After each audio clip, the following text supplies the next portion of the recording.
नमस्कार, जोहार। झारखंड देख रहे हैं आप और मैं हूं आपके साथ सोनाली सिंह। झारखंड हाईकोर्ट को आज 4 नए जज मिल गए।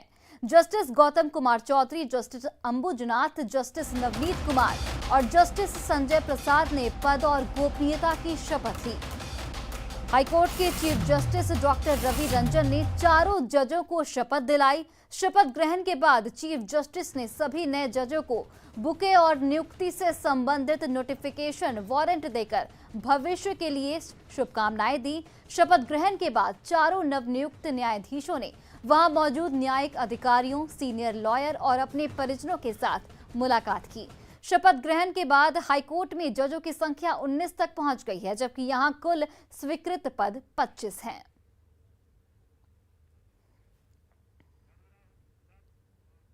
वही देखिए, गिरिडीह में एक ही परिवार से 3 अर्थियां उठने से पूरे इलाके में कोहराम मच गया है। घटना राजधनवार प्रखंड के तारानाकों की बताई जा रही है, जहां पिता, बेटे और बेटी की एक साथ मौत हो गई।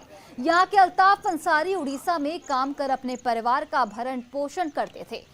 सोमवार शाम 4 बजे वे अपने बेटे आफ्ताब और बेटी मुन्नी के साथ महानदी में नहाने गए थे। इसी दौरान हीराकुड डैम से अचानक छोड़े गए पानी के तेज बहाव में बेटी बहने लगी, जिसे बचाने के दौरान पिता और बेटे की भी डूबने से मौत हो गई है। परिवार के 5 सदस्यों में से 3 की मौत से परिवार के साथ ही पूरे इलाके में कोहराम है।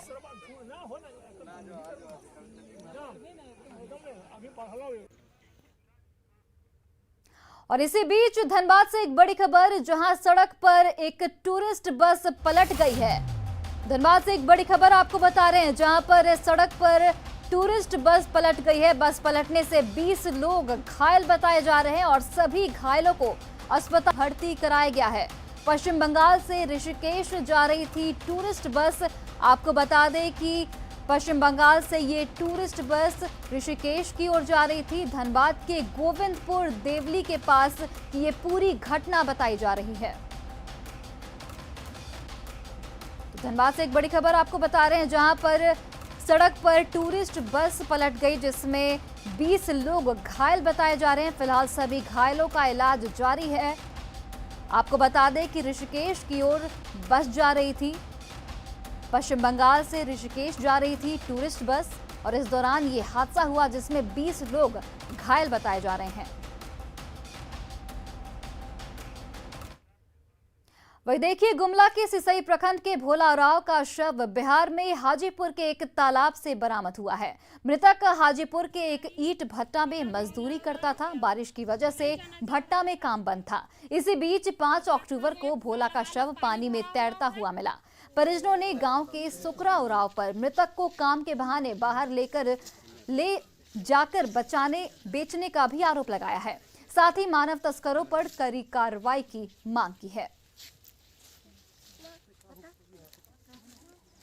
सवाल के हम भाटा गया है उसको। वही देखिए, कल धनबाद में 3 लोगों पर बिजली का तार टूटकर गिर गया था। इसमें तीनों लोग झुलस गए और बोकारो में चास के भालोटिया गली में 11,000 वोल्ट के पोल की जैसी हालत है। उसे देखते हुए धनबाद की घटना यहां भी दोहराने की आशंका जताई जा रही है। दरअसल भालोटिया गली में जो लोहे का पोल लगा है वो काफी जर्जर हालत में और आधार में सड़ चुका है। ऐसे में हादसे की आशंका से स्थानीय लोग और दुकानदार सहमे हैं। लोगों ने पोल बदलने को लेकर कई बार बिजली विभाग से लिखित शिकायत भी की, लेकिन कोई कार्रवाई इस पर नहीं हुई है अभी तक।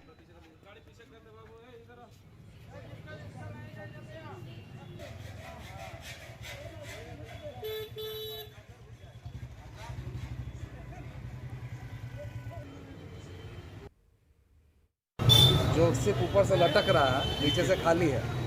और ये पिछले कई वर्षों से हम लोग इसके बारे में बोल भी रहे हैं, बिजली विभाग को भी दिखा रहा है, लेकिन किसी का कोई सुनवाई नहीं है। और ये बहुत बड़ा दुर्घटना का कारण इस गली में बन सकता है कभी भी। बाईपास रोड चास में है, इसे भलोटे गली बोला जाता है और ये बहुत भीड़ भाड़ वाले इलाका में ये जाना जाता है।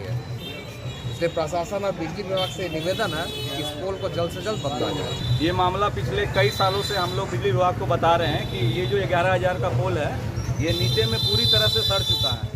और अभी एक दिन पहले जो धनबाद में घटना घटी है, उस चीज़ को देख के हम लोग बिल्कुल सदमे में हैं। अगर ये पुल गिरता है तो यहाँ पर हमेशा 500,000 लोगों की भीड़ होती है, उसमें एक बहुत बड़ी घटना हो सकती है।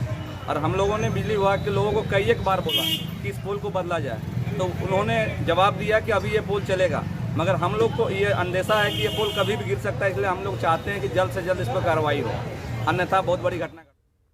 वही देखिए, गिरिडीह में महुआ शराब पीने से एक बिरहोर की मौत हो गई। गांवा थाना क्षेत्र के पियरकोली की ये पूरी घटना बताई जा रही है। मृतक का नाम सोमर बिरहोर था।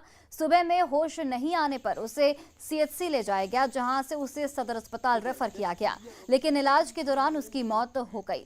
बताया जा रहा है कि मौत के बाद बिना पोस्टमार्टम के ही शव परिजनों को सौंप दिया गया। इधर मौत की जानकारी मिलने के बाद बीटीओ, थानेदार और बीपीआरओ मौके पर पहुंचे और मामले की जांच की। आपको बता दें कि गांव के जंगलों में अवैध जावा, महुआ और देसी शराब का कारोबार लगातार जारी है और यहां शराब तैयार कर बिहार भी भेजा जाता है।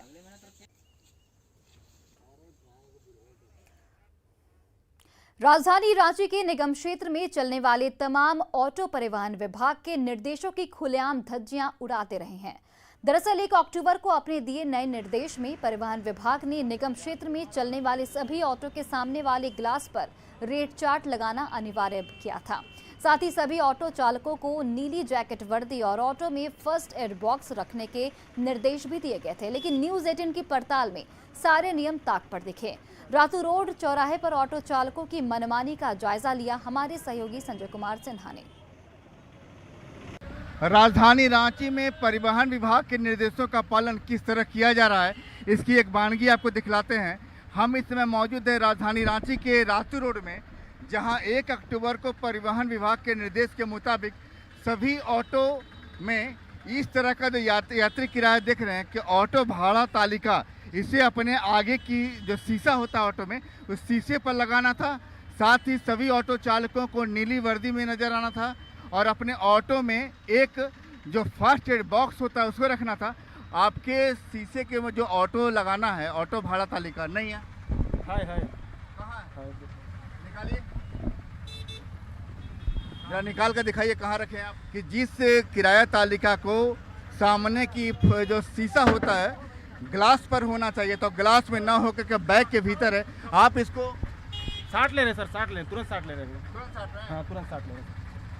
देख रहे हैं कि जब न्यूज़ 18 की मुहिम शुरू हुई तब यहाँ पर अंदर से बॉक्स से निकला है। कुछ और एक वानगी दिखलाते हैं कि आप देख सकते हैं कि जितने भी ऑटो हैं, सभी किसी भी ऑटो में आपको नज़र नहीं आ रहा है, आपको किसी भी ऑटो में यहाँ पर देखिएगा।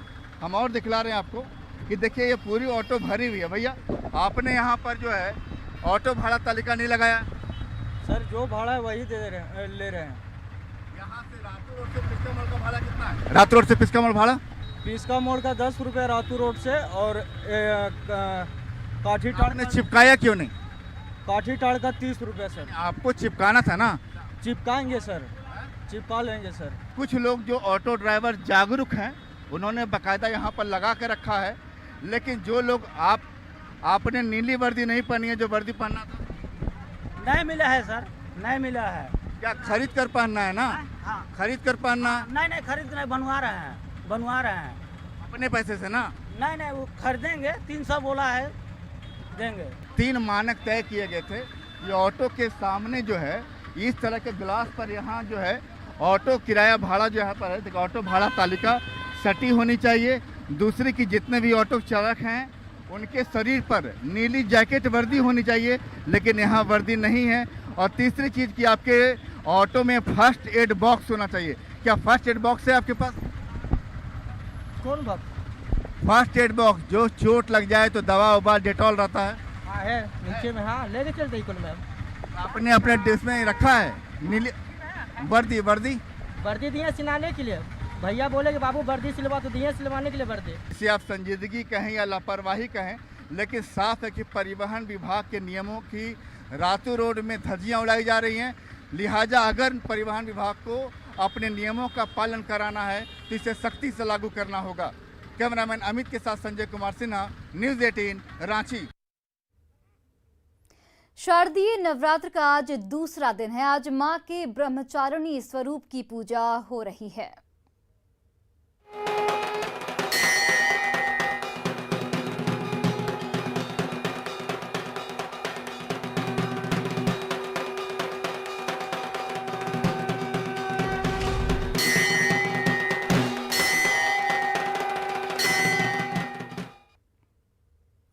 नवरात्र के दूसरे दिन मां ब्रह्मचारिणी की पूजा राजधानी रांची के मंदिरों में की जा रही है। मंदिरों में भक्तों की कतार उमड़ रही है। हालांकि सरकारी गाइडलाइंस का पालन करते हुए श्रद्धालुओं को कतारबद्ध तरीके से मंदिर में प्रवेश दिया जा रहा है। साथ ही सोशल डिस्टेंसिंग का भी इस दौरान पालन किया जा रहा है। श्रद्धालुओं की माने तो मां सभी कष्टों का निवारण कर जिंदगी को सभी के लिए सुखद बनाएंगी।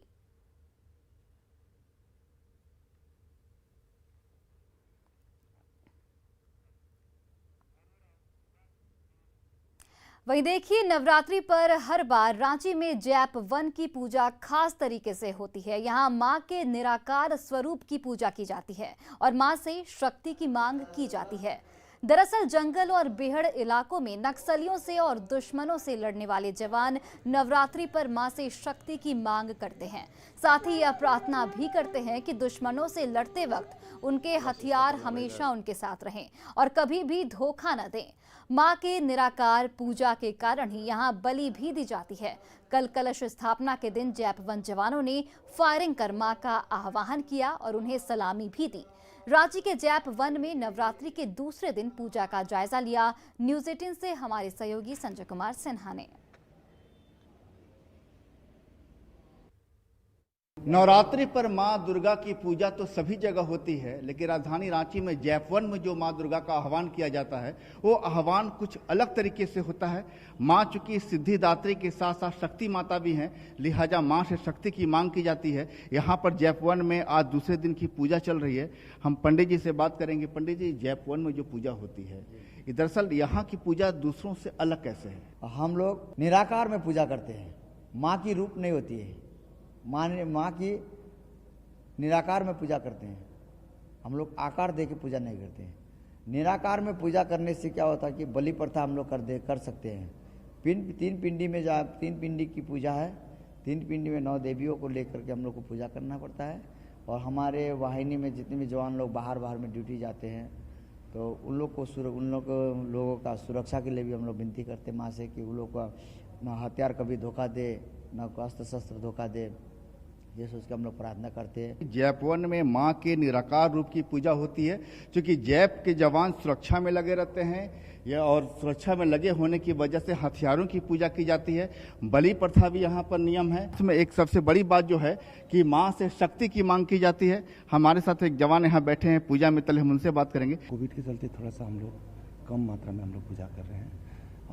और शस्त्र का आप जो बात बोले उसका क्या है कि जितना भी जवान अभी जब पंडित जी बोल रहा था उसी तरह का जो जवान हम लोग का बाहर में नक्सलाइट के उसमें अगेंस्ट में हम लोग ड्यूटी करते हैं, वीआईपी सुरक्षा में ड्यूटी करते हैं, उसमें सशस्त्र का सबसे ज़्यादा उपयोग हम लोग करते हैं। तो उसमें जितना भी हम लोग का साथ में रहता है वो मेन हथियारे हैं, तो उसका पूजा हम लोग सबसे पहले हम लोग उसी बिल्कुल दुर्गा दुर्गति समनी दुर्गा पदवी निवारिणी दुर्गमच्छेदिनी दुर्साधनी दुर्नाशनी दुर्गतोद्धारिणी दुर्निहंत्री मापहा दुर्गम ज्ञानदा दुर्ग दैतुलका दवानला दुर्मा सुसहंत्री दुर्मायुधारिणी दुर्मांगी दुर्गमता दुर्गम या दुर्गमेश्वरी दुर्भीमा दुर्भामा दुर्वादुधारिणी नामावली मीमांस दुर्गा मानव पठेत सर्वयान मुक्त भविष्यति न संशय। मतलब कि अगर आप माँ दुर्गा की आराधना करते हैं, माँ से शक्ति मांगते हैं तो जरा सा भी संशय नहीं है। कैमरामैन संत के साथ संजय कुमार सिन्हा, न्यूज़ 18 रांची।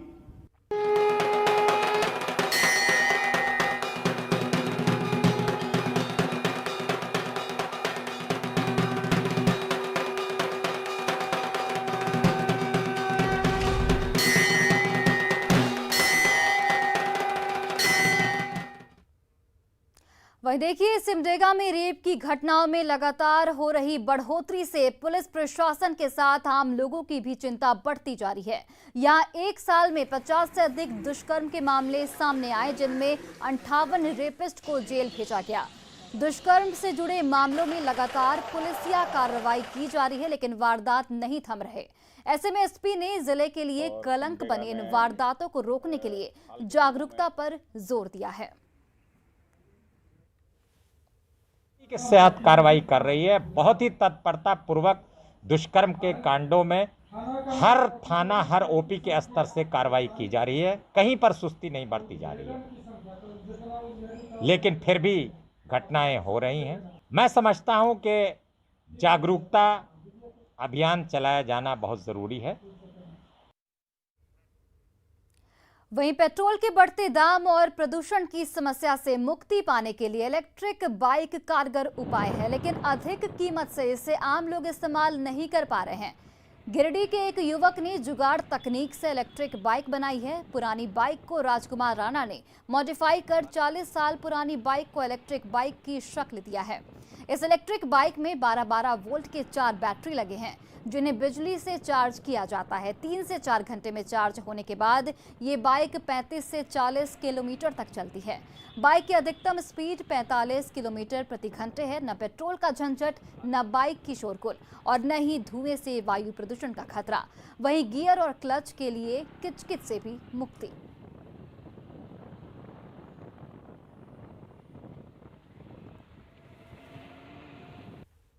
डीजल के जो दाम बढ़ रहे हैं, दूसरा इनकम का स्रोत सबसे कम हो गया है। तीसरा ये कि जो मेरे पास जो बाइक था वो आज से नहीं है, करीबन 40 साल पहले की है। और हमने ये ठाना कि जो डेली का जो मेरा पेट्रोल का खर्च है वो तो सीधा जेब में मेरा असर पड़ रहा है। और अगर यदि इसको हम बेचते भी हैं तो कितना मिलेगा? मुश्किल से मुश्किल 2 से 2,500 मिलेगा हमको कबाड़ी में। तो हमने यही दिमाग लगाया है कि अब साउंड पोल्यूशन और प्लस धुआं प्रदूषण जो होता है उसको मद्देनज़र रखते हुए हमने इसको इलेक्ट्रिक बाइक बना दिया।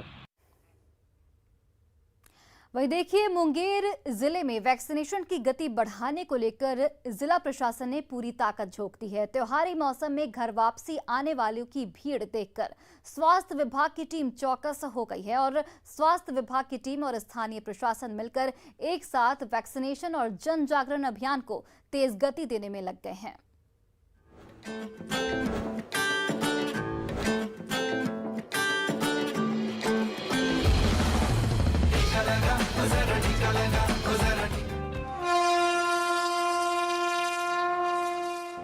त्योहारों का मौसम आते ही अलग अलग राज्यों से घर लौटने वाले अप्रवासी निवासियों का बिहार आना शुरू हो चुका है। इन दिनों दूसरे राज्यों से आने वाली शायद ही ऐसी कोई ट्रेन आपको मिलेगी जिससे यात्रियों का रेला बिहार के स्टेशनों पर न उतरता हो। ऐसे में जाहिर है बिहार में एक बार फिर से कोरोना का खतरा बढ़ता जा रहा है और इसी खतरे को भांपते हुए इन दिनों बिहार के मुंगेर जिला प्रशासन ने जिले में कोविड-19 वैक्सीनेशन को लेकर जागरूकता के साथ साथ टीकाकरण अभियान तेज कर दिया है। इसी कड़ी में बीते सोमवार भी मुंगेर के अलग अलग इलाकों में लोगों को जागरूक करने के लिए अभियान चलाया गया और लोगों को टीके की डोज दी गई। को जागरूक किया जा रहा है और बताया जा रहा है कि कहां पे वैक्सीनेशन सेंटर 2 अक्टूबर को बनेगा, वहां पे आके वो वैक्सीन ले लें। प्रत्येक पंचायत में हम लोग 3-3 वैक्सीनेशन सेंटर बना रहे हैं जहां पे सभी लोग आकर लेंगे। कोविड की तीसरी लहर के बढ़ते खतरों के बीच दूसरे राज्यों से आ रहे यात्रियों की भीड़ ने मुंगेर जिला प्रशासन की टेंशन बढ़ा दी। और अब आपको सीधे लिए चलते हैं पटना, जहां पर केंद्रीय मंत्री पशुपति कुमार पारस कुछ बोल रहे हैं, सीधे आपको सुनाते हैं। और ये लगभग 15 महीना भागलपुर कैंप जेल में रहे। एज एमएलए सिटिंग विधायक थे, फिर 15 महीना भागलपुर कैंप जेल में रहे। जेल से छूटने के बाद देश में इमरजेंसी लागू हो गई। 74 में स्वर्गीय जयप्रकाश नारायण जी के नेतृत्व में पूरे देश में कांग्रेस के गलत नीति के चलते पूरे देश में इमरजेंसी लागू हुआ और स्वर्गीय जयप्रकाश नारायण जी काफी बूढ़े हो गए थे, फिर भी उन्होंने इस आंदोलन का जिम्मेदारी अपने ऊपर लिया और सबसे अधिक आंदोलन बिहार में व्यक्त हुआ और जयप्रकाश नारायण जी के नेतृत्व में हमारे बड़े भाई साहब स्वर्गीय कर्पूरी ठाकुर जी और तमाम लोग भूमिगत हो गए। ये लोग पुलिस के घर से नेपाल चले गए और मुझको आज भी याद है हमारी बड़ी माँ स्वर्गवास हुई थी और बड़ी माँ का श्राद्ध था हमारे घर में। उस समय डीएसपी हुआ करते थे भागवत प्रसाद, उनको सीआईडी ने रिपोर्ट किया कि रामविलास पासवान अपने घर पर है माँ के श्राद्ध में। वो 2 बजे रात में हमारे घर पर छापा किया उन्होंने, और पासवान जी तो नहीं थे, तो नेपाल में थे, लेकिन दूसरे रामविलास पासवान जो हमारे रिलेटिव थे उनको उन्होंने गिरफ्तार कर दिया, और गिरफ्तार करके नाजायज ढंग से जेल भेज दिया। तो दूसरे रामविलास पासवान इमरजेंसी का दौर खत्म हुआ, ये लोग नेपाल से बिहार आए, कदम कुआं में लोग तो मीटिंग कर रहे थे, उसी बीच में उनकी गिरफ्तारी हुई और भागलपुर कैंप जेल से यहाँ फुलवाड़ी से कैंप जेल में इन लोगों को रखा गया। तो इमरजेंसी समाप्त हुआ और 77 में जब आम चुनाव हुआ लोकसभा का, उस वक्त जयप्रकाश नारायण जी ने 2 लाइन की चिट्ठी उन्होंने लिखा कि श्री रामविलास पासवान हाजीपुर संसदीय क्षेत्र से मेरा उम्मीदवार, और उस समय आप लोग इसमें से बहुत कम लोग जानते हैं, उसमें स्वर्गीय राम सुंदर दास जी को प्रदेश अध्यक्ष सत्येंद्र राव हुआ करते थे, और उन्होंने टिकट आवंटित कर दिया था राम सुंदर दास जी। फिर आनंद भारत गए, वो टिकट वापस करके और पासवान जी को टिकट दिया गया, पासवान जी चुनाव लड़े और गिरी की बुक में उनका नाम दर्ज हुआ। पहली बार 4,26,900 वोटों से वो विजय घोषित हुए। तेज तरह काफी थे पार्लियामेंट में, उन्होंने बहुत मुस्तैदी से पार्लियामेंट के मेंबर की हैसियत से उन्होंने। और फिलहाल इस बुलेटिन में इतना।